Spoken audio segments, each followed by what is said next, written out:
este nuevo segmento de Bienvenido por su causa, en el cual nosotros vamos a ver el reporte de los guardias cuando llegan a los sacerdotes después de que la tumba fue abierta, el ángel desciende.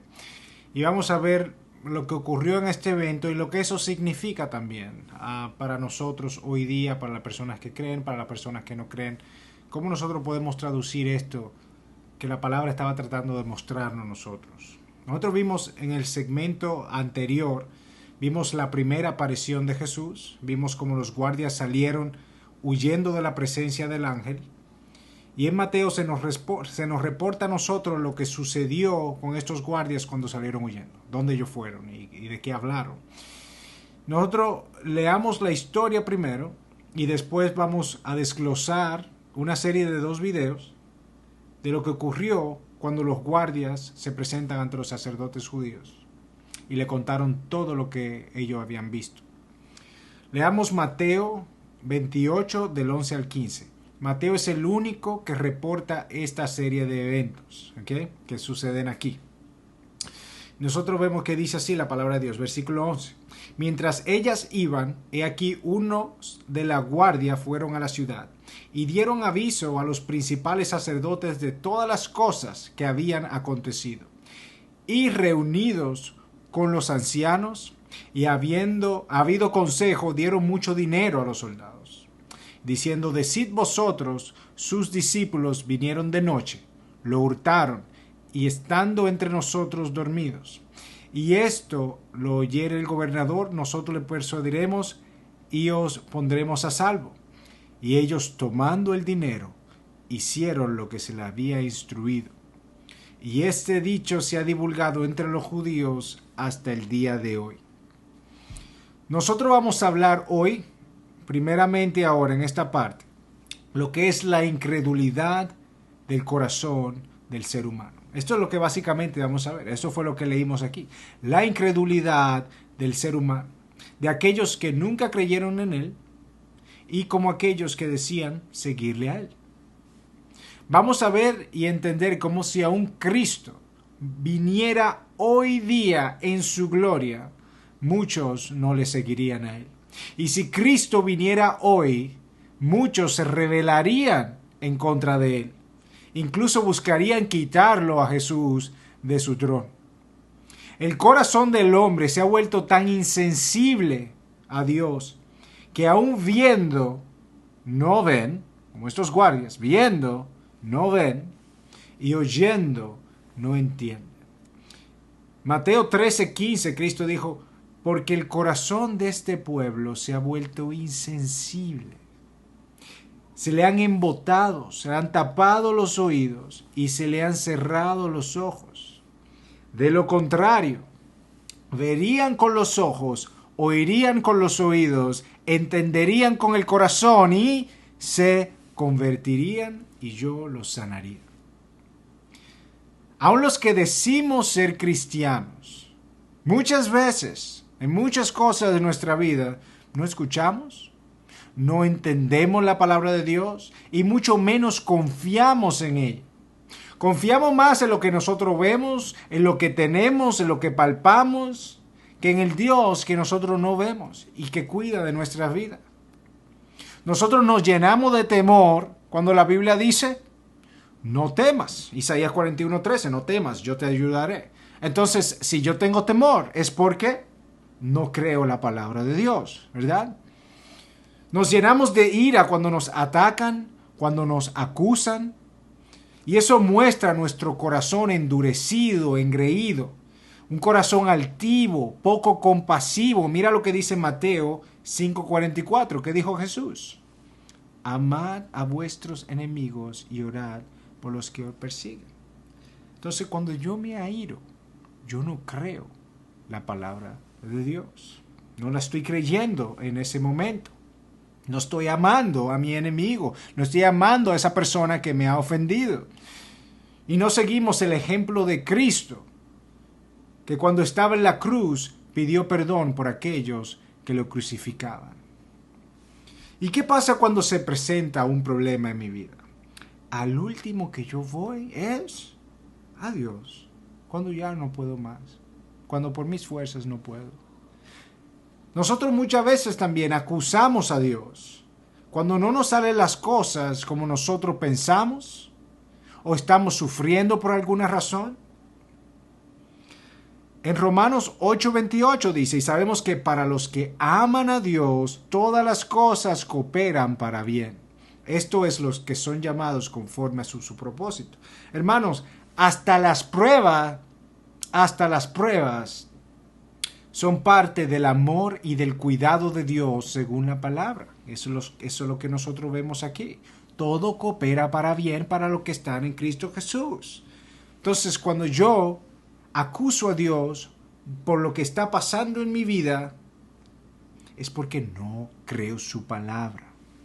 En Santiago dice, en Santiago 1, 2 y 3 dice, tened por sumo gozo, hermanos míos, cuando os halléis en diversas pruebas, sabiendo que la prueba de vuestra fe produce paciencia. No solamente gozo, sumo gozo. Disfruta la prueba sabiendo que Dios está trabajando en tu vida. Pablo dice Romanos 5, 3 y 4, y no solo esto, sino que también nos gloriamos en las tribulaciones. Nos gloriamos en las tribulaciones, sabiendo que la tribulación produce paciencia, y la paciencia prueba, y la prueba esperanza. Si somos muy cristianos, quizás oramos en la mañana, quizás oramos en la noche, puede ser que leamos 1 o 2 capítulos de la Biblia, y el resto del día, Dios ni pasa por mi pensamiento ni mi corazón. Entonces no creo la palabra de Dios. Cuando dice en Deuteronomio 6:5, amarás al Señor con todo tu corazón, con toda tu alma y con toda tu fuerza. Todo lo que hay en ti tiene que amar a Dios. En todo momento, en cada segundo de tu vida tienes que amar a Dios. Él no puede salir ni de tu corazón ni de tu pensamiento. Si está saliendo de ahí, es porque no le estás creyendo a Dios. Tenemos que aclarar algo muy importante, y es que Dios a mí no me necesita. Dios no se hace más grande cuando yo lo alabo. Él no se hace más poderoso cuando yo lo sigo. Él no se hace más perfecto cuando yo le obedezco. Dios es Dios. Dios no cambia. Hebreos 13:8 dice, Jesucristo es el mismo de ayer, de hoy y por los siglos. Él no cambia. Yo soy el que tengo que cambiar. Él es la perfección y yo tengo que seguir caminando para ser como Él. Si mi amor por Dios no es más grande que lo que yo amo en este mundo, yo estoy en pecado y estoy apartado. Mateo 10:37, Cristo dijo, el que ama a padre o a madre más que a mí, no es digno de mí. El que ama a hijo o a hija más que a mí, no es digno de mí. ¿Qué es lo que más uno ama en esta tierra normalmente? Sus padres y sus hijos y sus esposas realmente. Debería ser así, ¿verdad? Pero las cosas que uno más ama y aprecia es sus padres y a sus hijos. Tienes que amar a Dios más que lo que tú amas en este mundo. Él sabe que cuando mi corazón no es totalmente de Él, aquello que yo amo más que a Él, me va a apartar y me voy a olvidar, y entonces las consecuencias de mi pecado van a caer sobre mí. El gozo de su palabra, de su salvación, de la resurrección, el gozo de su amor, se va. Es como si tuviera un velo ante mis ojos y mis oídos sordos, y la palabra de Dios no penetra en mi corazón, porque no le estoy creyendo a Él. Cristo dijo en Juan 15:5, yo soy la vid y vosotros los sarmientos, yo soy el tronco y ustedes son las ramas. Y el que permanece en mí y yo en él, ese da mucho fruto, porque separado de mí, nada puedes hacer, nada. Entonces, ¿qué pasa cuando vivo en Cristo? ¿Qué pasa cuando permanezco en Él? Pues doy fruto. Pero ¿qué pasa a una rama que es quitado del árbol? ¿Puede dar fruto esa rama? ¿Qué pasa a esa rama cuando cae al suelo? Se seca, se marchita, se muere y no vuelve a dar fruto. ¿Qué fruto es que uno da en la vida cristiana? ¿Qué frutos es que yo muestro? Los frutos vienen del Espíritu de Dios actuando en mi vida. En Gálatas 5:22, mas el fruto del Espíritu es amor, gozo, paz, paciencia, benignidad, bondad, fidelidad, mansedumbre, dominio propio. Contra tales cosas no hay ley. Es el amor de Dios actuando en mí, el gozo de Dios actuando en mí, la paciencia que Dios me da para amar a mis enemigos, amar a las personas que están a mi lado. Me hace bondadoso, me hace fiel a Él, me hace manso delante de Él, me da dominio propio para poder obedecerlo. Esos son los frutos que Dios me da. Pero ¿qué pasa? ¿Cuáles son los frutos de vivir apartado de Él entonces? ¿Cómo es esto evidencia? Todo lo que se evidencia afuera viene de adentro, no es al revés. Cuando yo veo estos frutos afuera de mí, es porque Dios está actuando dentro de mí.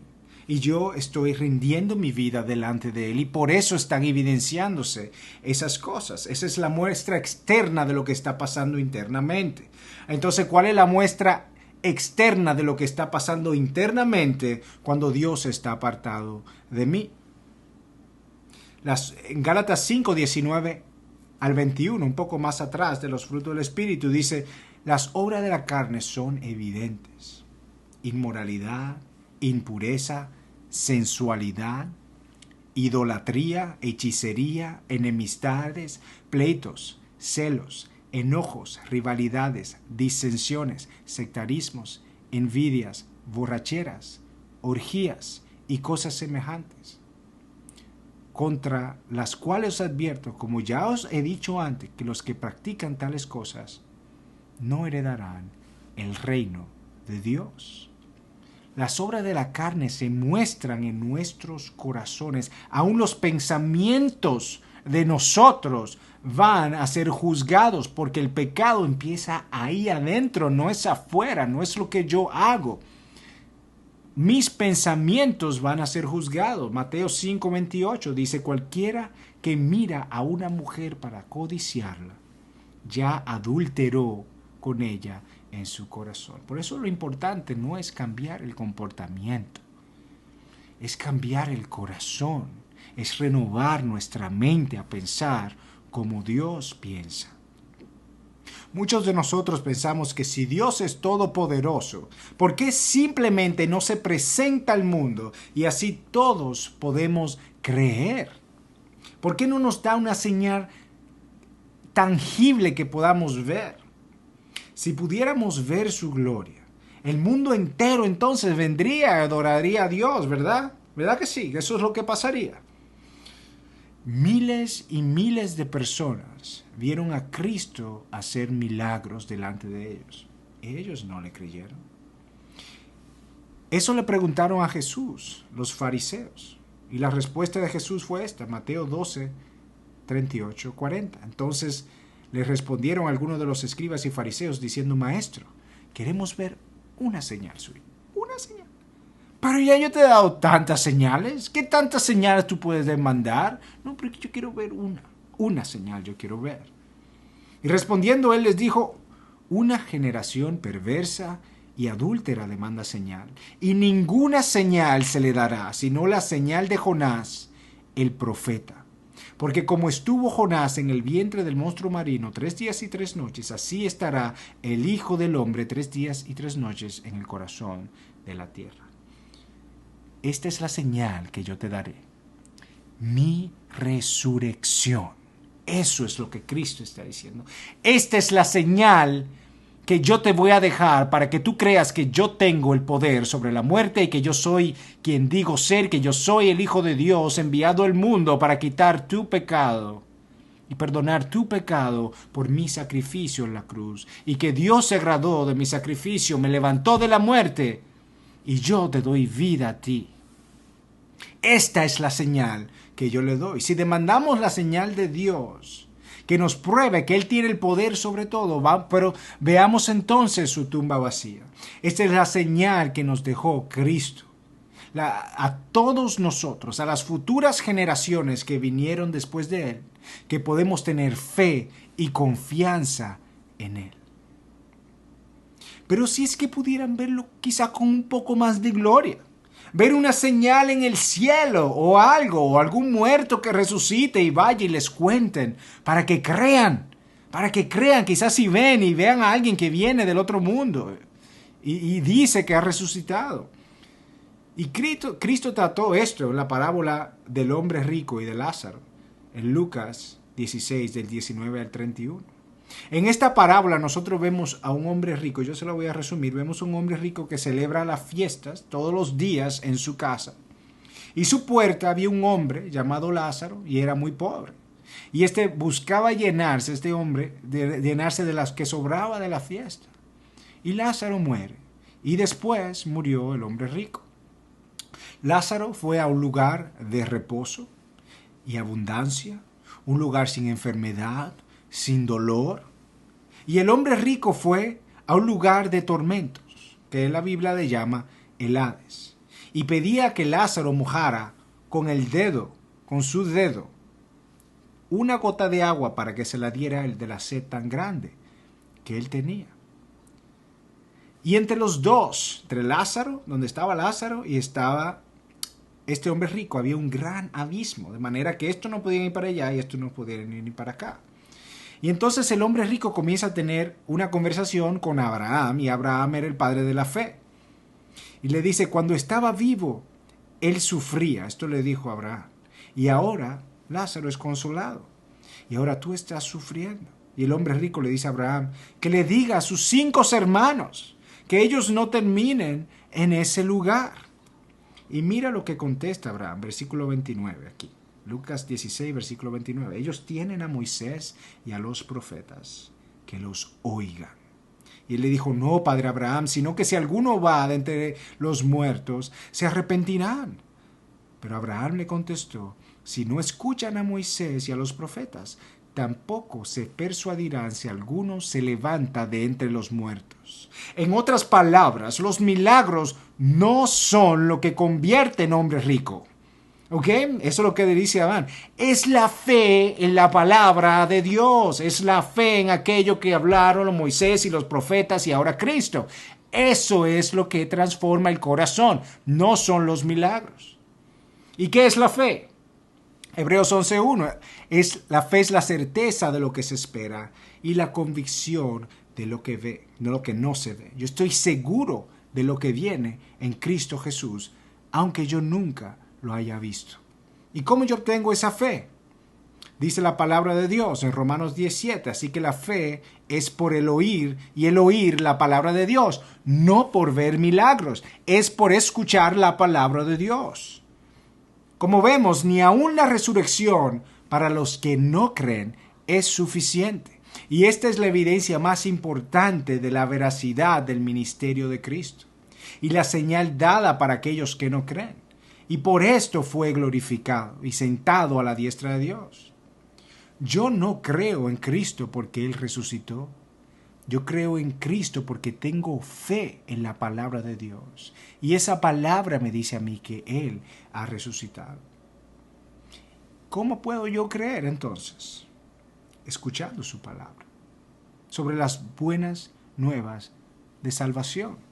Que Él vino a morir en mi lugar y a quitarle el poder de la muerte a Satanás para darme vida eterna en Él. Sabiendo que resucitaremos cuando Él venga por su iglesia. Amén. Ahora vamos a ver, en el próximo video vamos a ver qué tan endurecido puede ser el corazón del hombre en la vida de estos soldados. Qué tan endurecido estaba su corazón y de los sacerdotes.